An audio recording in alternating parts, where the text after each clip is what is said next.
अगर मैं आपसे कहूं कि कुछ देशों में कानून के तहत माथा सिकोड़ना मना है और कहीं-कहीं तो पत्नी का जन्मदिन भूल जाने पर आपको जुर्माना भी भरना पड़ सकता है।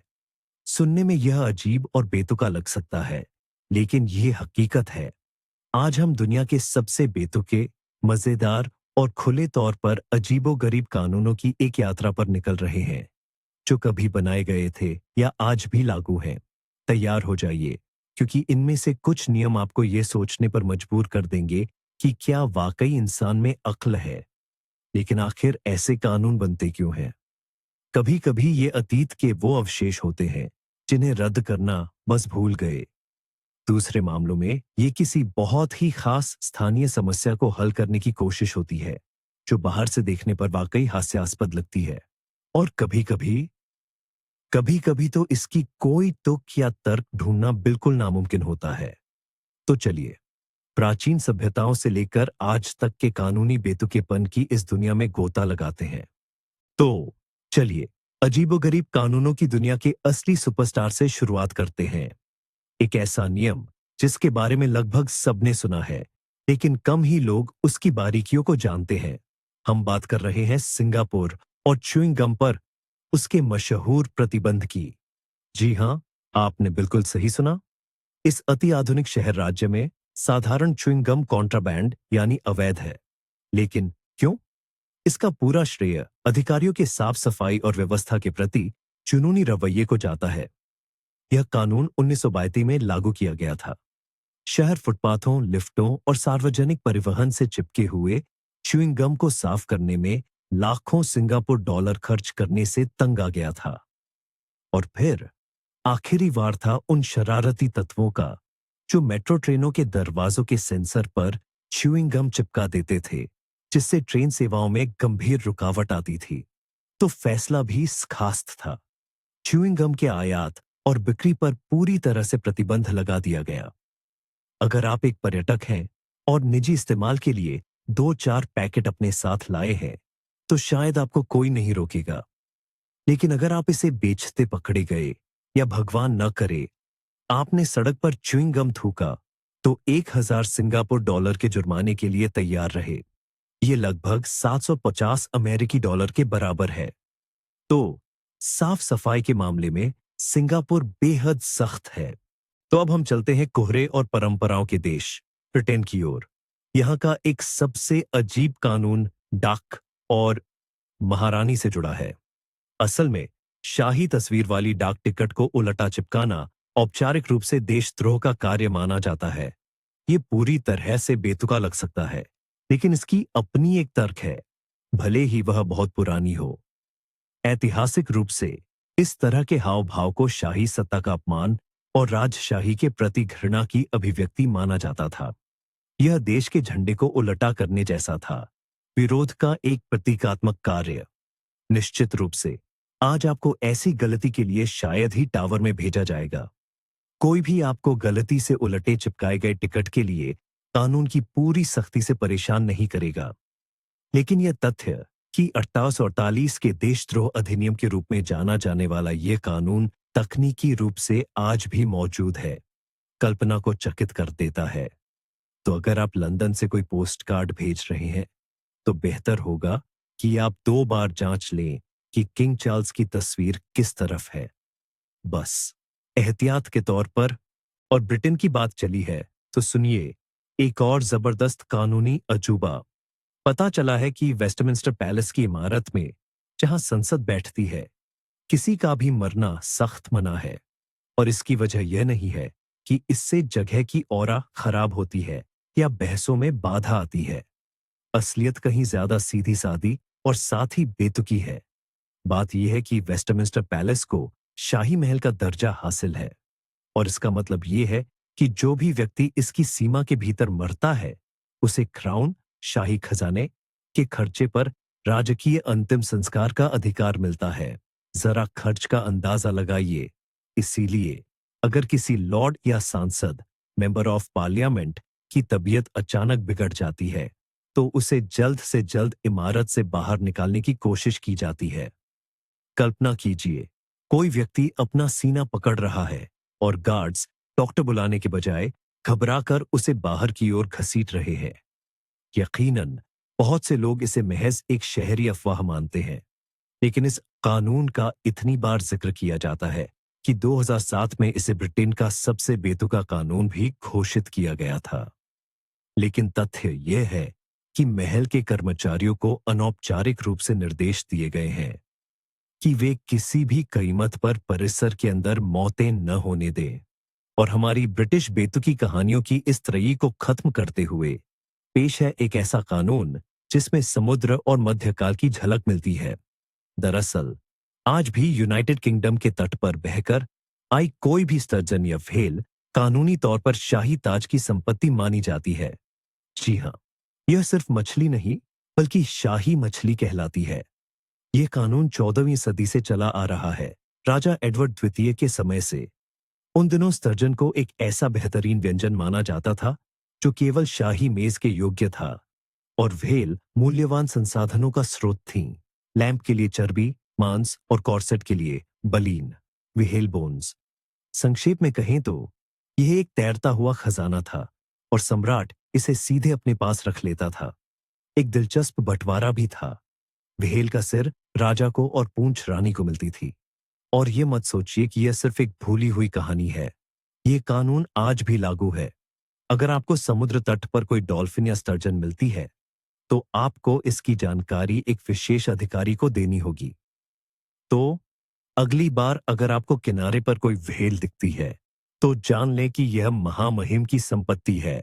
तो अब धुंधले एल्बियन यानी इंग्लैंड को छोड़िए और चलिए धूप से जगमगाते इटली सीधे फैशन की विश्व राजधानी मिलान में।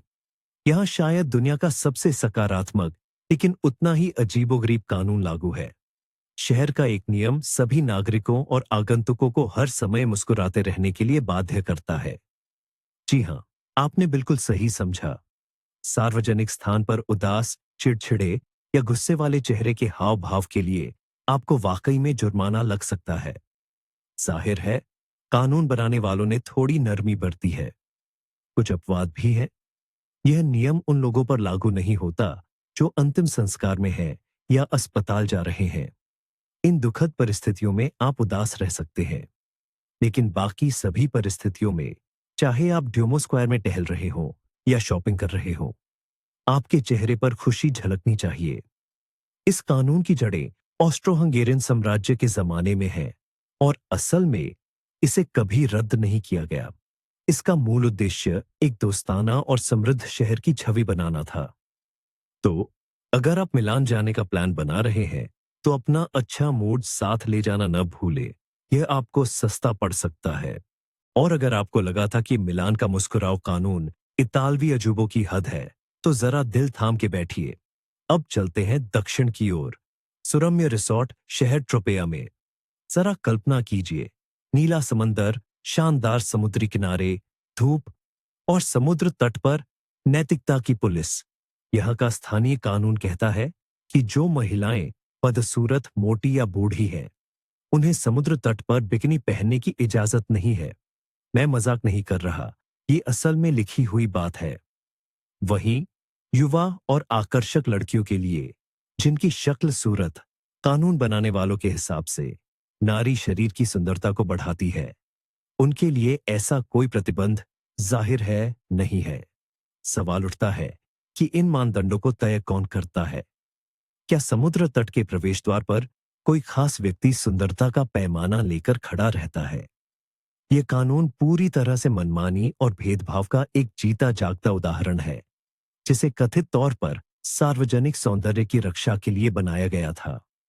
शुक्र है कि आज इसे शायद ही कोई लागू करता है, लेकिन शहर के नियमों की किताब में इसका अस्तित्व ही हमारी समझ से बाहर है। इटली के समुद्र तटों पर हुई चर्चाओं से अब हटकर आइए रुख करते हैं उसके पड़ोसी देश फ्रांस की ओर। यह देश अपने बेहतरीन व्यंजनों, शानदार फैशन और इतिहास के प्रति एक बहुत ही अनूठे सम्मान के लिए जाना जाता है। यहाँ एक ऐसा कानून है जो किसी मजाकिया बात की शुरुआत जैसा लगता है। फ्रांसीसियों को अपने सुअरों का नाम नेपोलियन रखने की मनाही है, और यह कोई मजाक नहीं है। यह कानून महान सम्राट नेपोलियन बोनापार्ट के सम्मान और गरिमा की रक्षा के लिए बनाया गया था। फ्रांस के लिए नेपोलियन सिर्फ एक ऐतिहासिक व्यक्ति नहीं है, बल्कि एक राष्ट्रीय प्रतीक है। एक ऐसे व्यक्ति जिन्होंने देश और पूरे यूरोप की सूरत बदल दी थी। उनके नाम को एक सूअर से जोड़ना, एक ऐसा जानवर जिसे कई संस्कृतियों में अच्छा नहीं माना जाता, घोर अनादर और यहां तक कि विध्वंसक गतिविधि माना जाता था। यकीनन आज के समय में पुलिस शायद ही खेतों में सूअरों के नामों की पड़ताल करती होगी। यह कानून दरअसल अतीत का एक अवशेष है, एक ऐसे युग का दिलचस्प अवशेष जब सत्ता के प्रतीकों का अपमान करना बहुत गंभीर अपराध माना जाता था। फिर भी यह आज भी मौजूद है, जो इस बात की याद दिलाता है कि फ्रांसीसी अपनी विरासत के प्रति कितने संवेदनशील और समर्पित हो सकते हैं। तो अब चलते हैं एक ऐसे देश की सैर पर जहां सब कुछ व्यवस्थित और परफेक्ट लगता है, जहां के बैंक और चॉकलेट दुनिया भर में मशहूर है, स्विट्जरलैंड। देखने में ऐसा लगता है कि यहां हर काम में कड़े तर्क और नियम का पालन होता होगा, पर ऐसा नहीं है।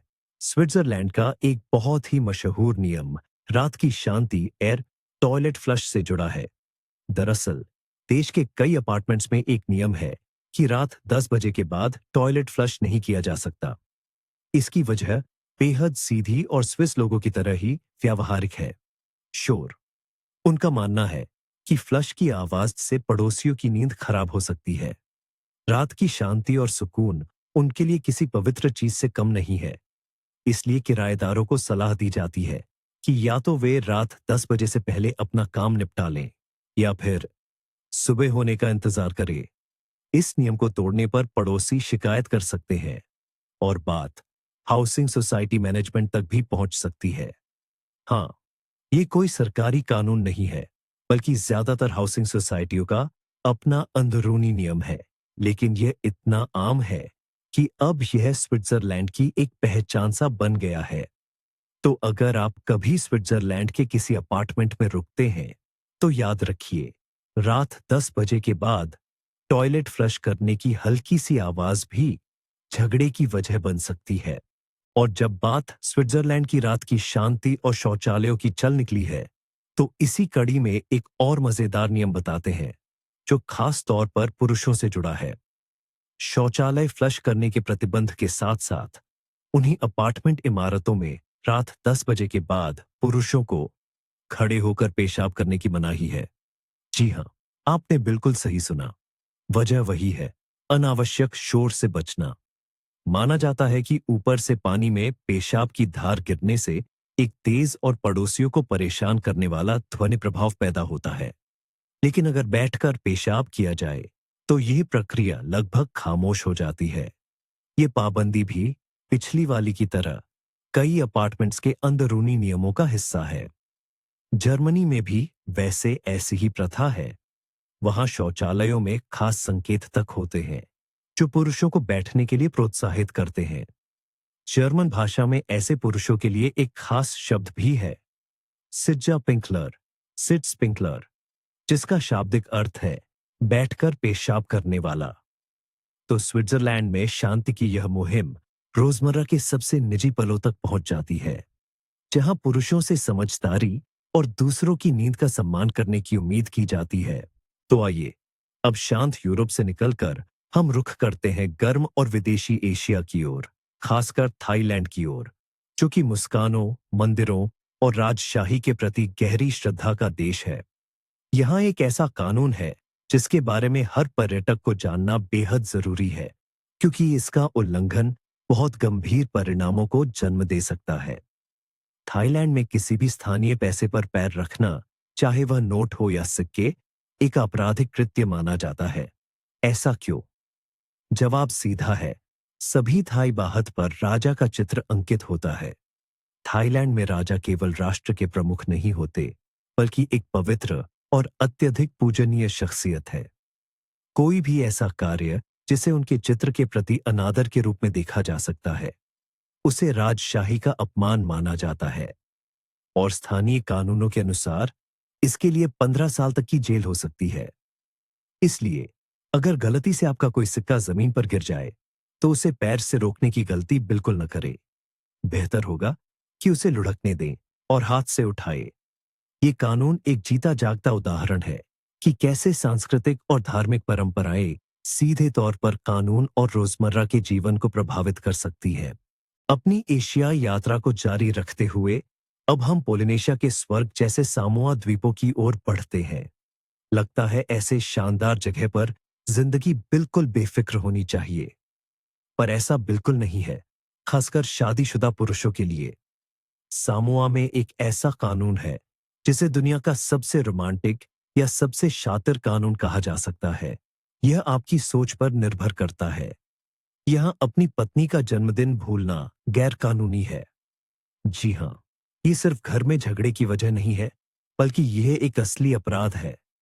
अगर नाराज पत्नी पुलिस के पास शिकायत करने का फैसला करती है, तो भूले हुए पति को अधिकारियों के साथ गंभीर बातचीत का सामना करना पड़ सकता है और शायद जुर्माना भी भरना पड़े। ये कानून एक अच्छे मकसद के साथ बनाया गया था, पारिवारिक रिश्तों को मजबूत करने और पतियों को अपनी जीवन संगिनियों के प्रति ध्यान देने की अहमियत याद दिलाने के लिए। यह दर्शाता है कि सामोआ की संस्कृति में परिवार और उसके भीतर सम्मान को कितना महत्व दिया जाता है। तो अगर आप पुरुष हैं और सामोआ में रहते हैं, तो बेहतर होगा कि आप अपने कैलेंडर में 10 यूं रिमाइंडर लगा लें, क्योंकि यहां अरे सुनो, तुम कुछ भूल तो नहीं रहे हो? जैसी बात के वाकई कानूनी नतीजे हो सकते हैं। तो अब हम चलते हैं उगते सूरज के देश जापान की ओर। यह देश अपनी आधुनिक टेक्नोलॉजी, अनूठी संस्कृति और जैसा कि अब पता चला है, स्वास्थ्य से जुड़े कुछ बेहद खास कानूनों के लिए भी जाना जाता है। साल 2008 में जापान में एक खास कानून लागू किया गया जिसे मेटाबॉलिक कानून या मेटाबो कानून कहते हैं। इसका मकसद राष्ट्रीय स्तर पर मोटापे और उससे जुड़ी बीमारियों से निपटना था। इस कानून के मुताबिक 40 से 74 साल की उम्र के सभी नागरिकों को हर साल अपनी कमर की माप करानी जरूरी है। पुरुषों के लिए कमर की माप 40 सेंटीमीटर से ज्यादा नहीं होनी चाहिए और महिलाओं के लिए 90 सेंटीमीटर से ज्यादा नहीं। अब सवाल है कि अगर आपकी कमर की माप तय सीमा से ज्यादा हो जाए तो क्या होगा? घबराइए नहीं, आपको न तो जुर्माना देना होगा और न ही जेल होगी। लेकिन जिस कंपनी या स्थानीय सरकारी संस्था में आप काम करते हैं, उन पर जुर्माना लग सकता है अगर उन्होंने कोई जरूरी कदम नहीं उठाए। इसीलिए नियोक्ता यानी एम्प्लॉयर्स बहुत उत्सुक रहते हैं कि उनके कर्मचारी फिट रहे। जो लोग तय सीमा पार कर जाते हैं, उन्हें खान-पान और शारीरिक व्यायाम के लिए खास सलाह दी जाती है। यह कानून एक अनोखा उदाहरण है कि कैसे सरकार अपने नागरिकों के स्वास्थ्य का ध्यान रखने की कोशिश कर रही है, भले ही यह एक बेहद निजी मामला लगता हो। अब बात करते हैं एक ऐसे विषय की जो आध्यात्मिक भी है और थोड़ा प्रशासनिक भी। तो चलते हैं चीन। जैसा कि आप जानते हैं, चीन में सरकार नागरिकों के जीवन के कई पहलुओं को नियंत्रित करने की कोशिश करती है और अब यह भी सामने आया है कि सिर्फ इस जीवन को ही नहीं बल्कि अगले जीवन को भी। चीन में एक ऐसा अनोखा कानून लागू है जिसका सीधा संबंध बौद्ध भिक्षुओं और पुनर्जन्म की अवधारणा से है। धार्मिक मामलों के राज्य प्रशासन के एक नियम के अनुसार कोई भी बौद्ध भिक्षु जो पुनर्जन्म लेना चाहता है, उसे इसके लिए सरकार से आधिकारिक अनुमति लेनी होगी। जी हां, आपने सही सुना। पुनर्जन्म की इस प्रक्रिया के लिए भी अधिकारियों की मंजूरी जरूरी है। पुनर्जन्म के लिए आवेदन कई सरकारी विभागों में पहले से ही जमा करना होगा। जाहिर है, यह कानून आत्माओं को नियंत्रित करने के लिए नहीं, बल्कि एक पूरी तरह से सांसारिक राजनीतिक समस्या को हल करने के लिए लाया गया था। इसका मुख्य लक्ष्य दलाई लामा के प्रभाव को कम करना है, जो परंपरागत रूप से उच्च पदस्थ लामाओं के पुनर्जन्म को मान्यता देते आए हैं। इस तरह चीन की कम्युनिस्ट पार्टी ने तिब्बती बौद्ध धर्म के एक प्रमुख पहलू को अपने नियंत्रण में ले लिया है और एक आध्यात्मिक प्रक्रिया को पूरी तरह से नौकरशाही प्रक्रिया में बदल दिया है। तो चलिए चलते हैं समुंदर पार एक ऐसे देश में जो अजीबोगरीब और बेतुके कानूनों की संख्या में नंबर 1 है। संयुक्त राज्य अमेरिका। शुरुआत करते हैं फ्लोरिडा राज्य से, जो अपने खूबसूरत समुद्र तटों, मगरमच्छों और हाँ, महिलाओं के लिए कुछ बेहद खास और अजीब नियमों के लिए भी जाना जाता है। यहाँ आज भी औपचारिक रूप से एक ऐसा कानून लागू है जिसके तहत अविवाहित महिलाओं को रविवार के दिन पैराशूट कूदना मना है। अगर वे इस नियम का उल्लंघन करती हैं, तो उन्हें जुर्माना या यहां तक कि जेल की सजा भी हो सकती है। सोचिए, यह अजीबोगरीब नियम आया कहां से? कानून के इतिहासकार भी इसका कोई स्पष्ट जवाब नहीं दे पाते। संभवतः यह पुराने प्यूरिटन कानूनों का अवशेष है, जो महिलाओं के व्यवहार को, खासकर ईश्वर के दिन यानी रविवार को, बहुत सख्ती से नियंत्रित करते थे। शायद उस समय के कानून बनाने वालों का मानना था कि एक अविवाहित महिला को रविवार को चर्च में होना चाहिए, न कि आसमान में उड़ते हुए। या हो सकता है कि यह महिलाओं को किसी खतरनाक मनोरंजन से बचाने की एक अजीब कोशिश रही हो। जो भी हो, आज जाहिर है इस कानून को कोई लागू नहीं करता। ये बस एक मजेदार, ऐतिहासिक किस्सा बनकर रह गया है, जो बखूबी दिखाता है कि पुराने जमाने के कानूनी नियम कितने अजीब हो सकते थे। हमारी अमेरिका यात्रा जारी है और अब हम चलते हैं गर्म एरिज़ोना की ओर। यह राज्य ग्रैंड कैन्यन, रेगिस्तानों और कैक्टस के लिए जाना जाता है। इसके साथ ही यह दुनिया के सबसे बेतुके और अक्सर चर्चा में रहने वाले कानूनों में से एक के लिए भी प्रसिद्ध है। एरिज़ोना में कानून के मुताबिक आपको किसी गधे को नहलाने वाले बाथ टब में सुलाना पूरी तरह से प्रतिबंधित है। मैं एक बार फिर दोहराता हूं, एक गधे को एक बाथटब में सुलाना। यह कानून कई सवाल खड़े करता है। आखिर गधा ही क्यों, टब ही क्यों और सुलाना ही क्यों? लोक कथा के अनुसार ये कानून 1920 के दशक में एक खास घटना के बाद अस्तित्व में आया। एक किसान अपने गधे को अपने आंगन में रखे एक पुराने बाथटब में रखता था। एक बार एक बांध टूट गया और बाढ़ का तेज पानी उस बाथटब को गधे के साथ बहाकर नीचे ले गया। उस गधे को बाथटब से निकालने का बचाव अभियान इतना मुश्किल और महंगा साबित हुआ कि अधिकारियों ने भविष्य में ऐसी घटनाओं को रोकने के लिए निवारक उपाय करने का फैसला किया। उन्होंने बस ऐसी प्रथा पर प्रतिबंध लगा दिया ताकि भविष्य में ऐसी स्थिति की पुनरावृत्ति न हो। तो अगर आपके पास एरिज़ोना में एक गधा और एक बाथटब है, तो सुनिश्चित करें कि वे एक ही समय में एक ही जगह पर मौजूद न हो, खासकर जब गधा सो रहा हो। आइए थोड़ा उत्तर की ओर बढ़ते हैं। ओक्लाहोमा राज्य में, जो अमेरिकी दक्षिणी राज्यों का केंद्र है, यहाँ के विधायकों ने हमारे चौपाई दोस्तों की मानसिक शांति का ध्यान रखने का फैसला किया है। ओक्लाहोमा में एक ऐसा कानून है जो कुत्तों को उनके सामने अजीब मुंह बनाकर चिढ़ाने से रोकता है। जी हाँ, ये कोई मजाक नहीं है। किसी कुत्ते के सामने, चाहे वह आपका अपना कुत्ता हो या किसी और का, बुरा या डरावना चेहरा बनाने की कोशिश एक अपराध माना जा सकता है, जिसके लिए जुर्माना या गिरफ्तारी भी हो सकती है। पहली नजर में यह अजीब लग सकता है, लेकिन अगर हम इस पर विचार करें, तो इसमें एक निश्चित तर्क है। ये कानून शायद उन स्थितियों को रोकने के लिए बनाया गया था जब लोग कुत्तों को आक्रामक होने के लिए उकसाते हैं, क्योंकि जानवरों का आक्रामक व्यवहार अक्सर इंसान द्वारा की गई उकसाहट का ही जवाब होता है। विधायकों ने शायद सोचा कि कुत्तों के काटने से बचने का सबसे अच्छा तरीका समस्या को जड़ से खत्म करना है, यानी उस क्रिया पर ही प्रतिबंध लगाकर जो कुत्ते को गुस्सा दिला सकती है। तो जब आप ओक्लाहोमा में हो, तो कुत्तों के प्रति पूरी तरह सम्मान रखें। कोई अजीब मुंह न बनाए, नहीं तो आपको स्थानीय पुलिस से पाला पड़ सकता है। अब चलते हैं कैलिफोर्निया राज्य, खास तौर पर छोटे से शहर चिको में। यहाँ के स्थानीय अधिकारियों ने अपने नागरिकों की सुरक्षा के लिए जिस दूरदर्शिता और परवाह का परिचय दिया है, वो वाकई हैरत अंगेज है। चिको शहर में एक शहरी आदेश लागू है, जिसके तहत शहर की सीमा के भीतर परमाणु बम फोड़ने वाले किसी भी व्यक्ति पर $500 का जुर्माना लगाया जाएगा।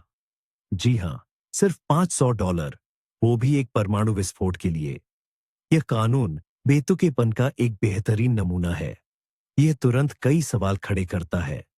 पहला, क्या शहर के अधिकारियों को वाकई डर था कि कोई निवासी स्थानीय प्रलय आर्मागेडन ला देगा? दूसरा, परमाणु विस्फोट के बाद वे किसे और कैसे जुर्माना लगाते? और तीसरा, क्या आपको नहीं लगता कि $500 की यह राशि ऐसे काम के लिए कुछ ज्यादा ही नरम सजा है? संभवतः यह नियम शीत युद्ध के चरम पर परमाणु विरोधी भावनाओं को व्यक्त करने वाले एक प्रतीकात्मक कदम के रूप में पारित किया गया होगा। लेकिन आज यह शहर के नियमों की किताब में सबसे बेतुकी और बेकार पंक्ति लगती है, और जो कोई भी इसके बारे में सुनता है उसके चेहरे पर बस मुस्कान आ जाती है। अमेरिकी कानूनों की बेतुकी दुनिया में आगे बढ़ते हुए हमारा अगला पड़ाव है अलाबामा। यहाँ के स्थानीय कानून निर्माताओं ने यातायात नियमों में एक ऐसी स्पष्टता लाने का फैसला किया है जिसके लिए उन्हें कैप्टन ऑब्वियस जैसा कोई पुरस्कार जरूर मिलना चाहिए। अलाबामा में आंखों पर पट्टी बांधकर गाड़ी चलाना गैर कानूनी है। जी हां, राज्य के कानूनों में कहीं ना कहीं यह साफ साफ लिखा है कि ड्राइविंग सीट पर बैठे व्यक्ति को सड़क दिखनी जरूरी है। यह कल्पना करना मुश्किल है कि किस घटना ने ऐसे नियम को बनाने के लिए प्रेरित किया होगा। शायद किसी ने कोई शर्त जीतने के चक्कर में या किसी अजीबोगरीब शो में आंखें बंद करके कुछ दूर गाड़ी चलाने की कोशिश की होगी, और जाहिर है उसका यह कारनामा सफल नहीं रहा होगा। यह कानून इस बात का बेहतरीन उदाहरण है कि कभी-कभी कानून को भी इंसानी मूर्खता की सबसे अजीबोगरीब हरकतों पर प्रतिक्रिया देनी पड़ती है। खतरनाक ढंग से गाड़ी चलाने के लिए सिर्फ चालान काटने की बजाय अधिकारियों ने एक अलग और बेहद सीधा प्रतिबंध ही बना डाला। शुक्रिया अलाबामा। अब हमें पक्का पता है कि ऐसा तो बिल्कुल नहीं करना चाहिए। तो कनेक्टिकट राज्य से एक दिलचस्प पाक कानूनी कहानी। यहाँ नमकीन खीरों की गुणवत्ता को लेकर वैज्ञानिक सटीकता और कानूनी कड़ाई बढ़ती गई है। राज्य के कानून के मुताबिक एक नमकीन खीरा आधिकारिक तौर पर नमकीन तभी कहलाएगा जब वह उछले। जी हां, आपने सही सुना। अगर आप उसे नीचे गिराएंगे तो उसे उछलना ही होगा। यह अजीबोगरीब कानून 1948 में दो शातिर धोखेबाजों की वजह से बना। वे स्थानीय लोगों को आम खीरे नमकीन बताकर बेचते थे जो जाहिर तौर पर खाने लायक बिल्कुल नहीं थे। जब उनका यह धोखा सामने आया तो अधिकारियों ने तुरंत कार्रवाई करने का फैसला किया। उन्होंने स्वच्छता पर्यवेक्षण विभाग के विशेषज्ञों से राय ली, जिन्होंने गुणवत्ता के लिए ये मजेदार मानदंड तय किया। दरअसल ठीक से नमकीन किया गया खीरा इतनी लोचदार प्रकृति का होता है कि अगर उसे 1 फुट यानी लगभग 30 सेंटीमीटर की ऊंचाई से गिराया जाए तो वह उछल सके।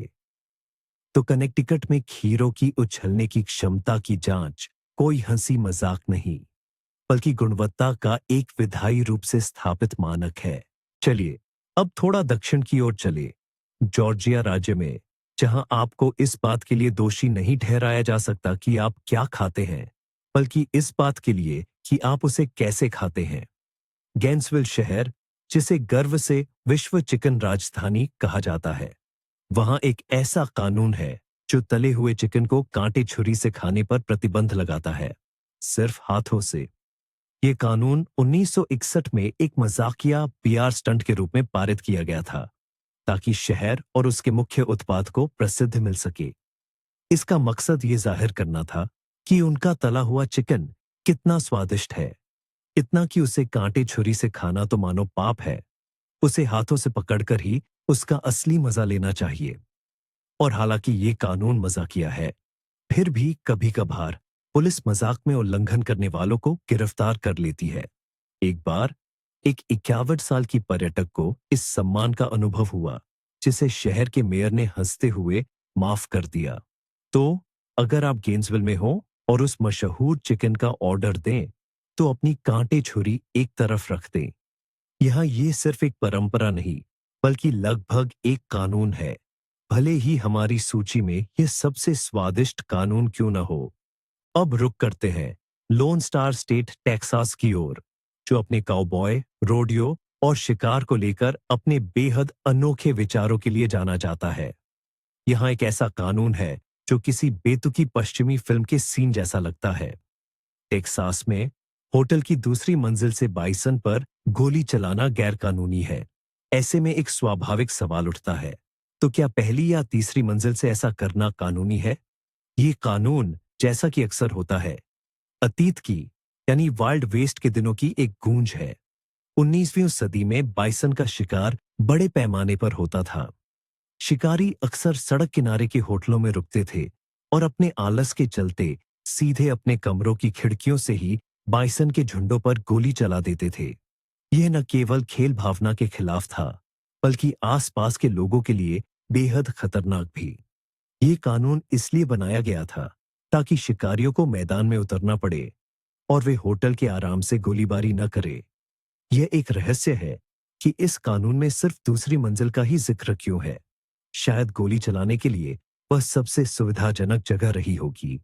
आज जब बाइसन संरक्षित है, यह कानून पूरी तरह से बेतुका लगता है, लेकिन यह टेक्सास के अशांत और जंगली दिनों की एक याद दिलाता है।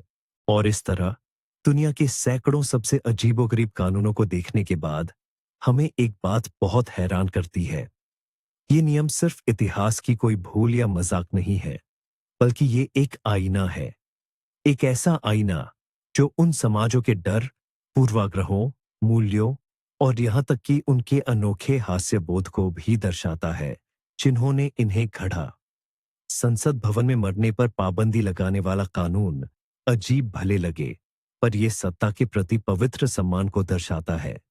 फ्रांस में किसी सुअर का नाम नेपोलियन रखने पर लगी रोक देश के महान और जटिल इतिहास की एक गूंज है। यहां तक कि सबसे बेतुका कानून भी, जैसे कि टब में सोते हुए गधे पर प्रतिबंध, हो सकता है कि कभी किसी की बहुत ही वास्तविक और गंभीर समस्या को सुलझाने के लिए बना हो। एक ऐसी समस्या जिसके बारे में आज हम सिर्फ अंदाजा ही लगा सकते हैं। ये कानून दिखाते हैं कि व्यवस्था बनाए रखने की अपनी कोशिश में इंसानियत कितनी विविध, रचनात्मक और कभी-कभी अतार्किक हो सकती है। तो अगली बार जब आपको कुछ ऐसा लगे जो पूरी तरह से बेमानी हो, तो याद रखिए, हर अजीब नियम के पीछे लगभग हमेशा अपनी और भी अजीब कहानी छिपी होती है। इस अनोखी यात्रा को अंत तक देखने के लिए धन्यवाद।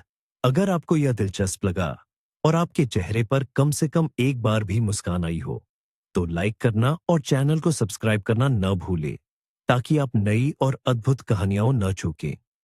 हम आपके सभी कमेंट्स पढ़ते हैं और वे हमें आगे बढ़ने में बहुत मदद करते हैं। और अब आपसे एक सवाल, इन 100 कानूनों में से आपको सबसे बेतुका कौन सा लगा? यह हो सकता है कि आप किसी और भी अजीब कानून के बारे में जानते हो, जिसका हमने जिक्र नहीं किया। कमेंट्स में हमें जरूर बताइए